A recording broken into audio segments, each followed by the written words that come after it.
नमस्कार, आप देख रहे हैं वीके न्यूज और मैं युधिष्ठिर उपाध्याय। मस्जिदों से लाउड स्पीकर के जरिए अजान देने का विवाद और इससे मुक्ति पाने के लिए हमारे देश में ही नहीं बल्कि अब मुस्लिम देश सऊदी अरब में भी कदम उठाने शुरू हो गए हैं। हाल ही में मस्जिदों पर लाउड स्पीकर्स का इस्तेमाल सीमित रखने के लिए सऊदी अरब हुकूमत ने आदेश जारी किया है। जी हाँ, सऊदी अरब की मस्जिदों में अजान देने के दौरान लाउड स्पीकर की आवाज कम करने के आदेश से देश में विवाद भड़क उठा है। इस आदेश से जहां मुस्लिम कट्टरपंथी भड़क उठे हैं, वहीं आम जनता ने इसका स्वागत किया है। इससे पहले पिछले सप्ताह आए सर्कुलर में कहा गया था कि सऊदी अरब की मस्जिदों में अजान के दौरान लाउड स्पीकर की आवाज अधिकतम आवाज का 1/3 होना चाहिए। यही नहीं, आदेश में यह भी कहा गया कि अजान शुरू करने का संकेत देने के बाद लाउड स्पीकर को बंद कर देना चाहिए। सऊदी सरकार ने कहा कि पूरी नमाज को लाउड स्पीकर पर सुनाने की कोई जरूरत नहीं है। इस आदेश के बाद सऊदी अरब और मुस्लिम देशों में सोशल मीडिया पर विवाद गर्मा गया है। मुस्लिम कट्टरपंथियों ने अब रेस्तरां और कैफे के अंदर तेज आवाज बंद करने का हैशटैग ट्रेंड कराना शुरू कर दिया है।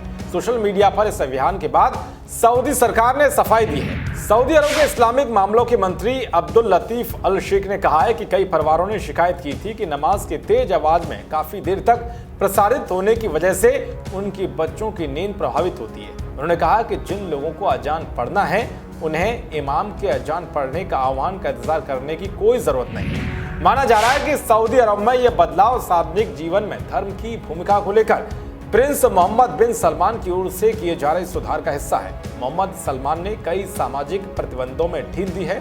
रॉयटर्स की रिपोर्ट के मुताबिक अभी ये कहना जल्दबाजी होगी कि आवाज कम करने के आदेश का सऊदी अरब की मस्जिदों पर कितना असर पड़ेगा।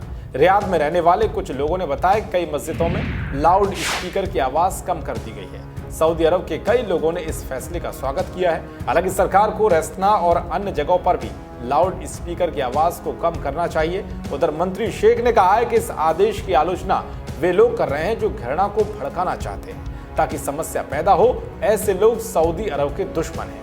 दरअसल ऐसा पहली बार नहीं हुआ है जब सऊदी मंत्रालय ने देश की मस्जिदों के लाउड स्पीकर्स को लेकर कोई आदेश दिया हो। इससे पहले इस्लामिक मामलों को देखने वाले मंत्री ने अप्रैल 2019 में भी रमजान के महीने के दौरान मस्जिदों के लाउड स्पीकर्स का वॉल्यूम नीचा रखने के लिए कहा था।